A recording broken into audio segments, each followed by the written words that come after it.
Du nord au sud, de l'est à l'ouest, le peuple algérien dans sa riche diversité, nourri par un sentiment national commun partagé et solidement ancré, a dans son dernier appel à Kharrata décidé d'avancer unis dans une seule et même direction.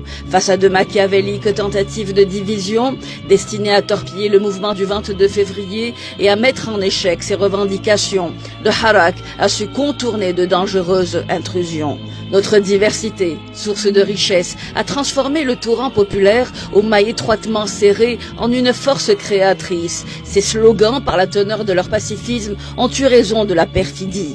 De gigantesques coulées humaines n'ont cessé de scander les Algériens Khawa Khawa, Qabaili Arbi Khawa Khawa, Jay Shab Khawa Khawa. Ce faisant, l'unité de notre nation, une et indivisible, a été ainsi définitivement consacrée. Dans de telles conditions, que faire, me diriez-vous? Que faire pour ne pas se voir transformer à son corps défendant en l'empêcheur de réaliser une Algérie forte et construite? Le mouvement citoyen, dans son extrême maturité, a spontanément répondu. Ouvrez le champ médiatique, et notamment en public, martèle-t-il sans cesse, un espace qui lui revient de droit et qui lui a été injustement spolié. Tournez le dos, faire fi de ces marcheurs que l'on veut peu voir ou pas du tout voir, ignorer leur existence, leur appel pacifique est une énième violation d'un droit, le leur, le nôtre, un droit, soit dit en passant, consacré par la Constitution. Ignorer leur existence est une énième injustice, une exclusion aux conséquences déjà apparentes, une démarche irresponsable qui a permis d'ouvrir la porte aux dérives violentes et à monter une partie de la population contre l'autre. Aucun média, fût-il tout-puissant, n'est la propriété exclusive d'un directoire prétendument détenteur des clés des messages à diffuser.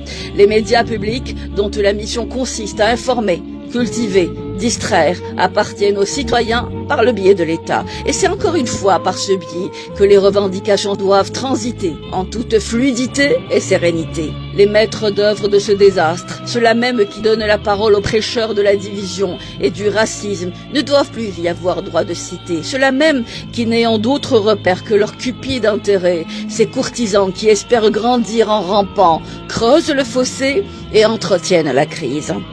L'élite, issue de la société civile, devra de son côté assumer son rôle en qualité de nouvelle alternative politique. Elle défendra les objectifs du 22 février, les seuls faisant jusqu'à présent l'unanimité absolue. Elle négociera les conditions de leur mise en œuvre, puisera sa légitimité du degré de satisfecit de l'impulsion populaire que connaît notre pays. Ainsi fait, aucune Issaba, fût-elle nourrie aux mamelles de Crésus, n'aura plus aucun pignon sur quoi que ce soit.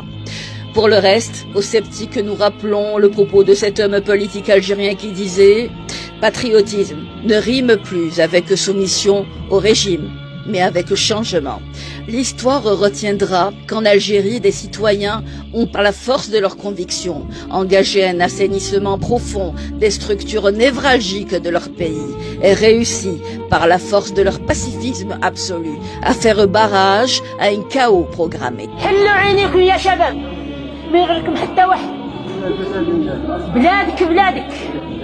وطني وطني خير من الفراش والحرير والبطن. نلبس مداسة في بلادي وما نروحش لبلاد الناس نتبهدل ونتمنزل. سمعت الله. ألف خير من 100 ألف حلال خير من 100 ألف خير من مليون 100,000 حلال خير من مليون. الأغلبية يعيذوا بالله وعايشين في الحراق لكن يسلكوا في الدنيا ويزيدوا في الآخرة. وانت عند ربي راك نظيف وشريف.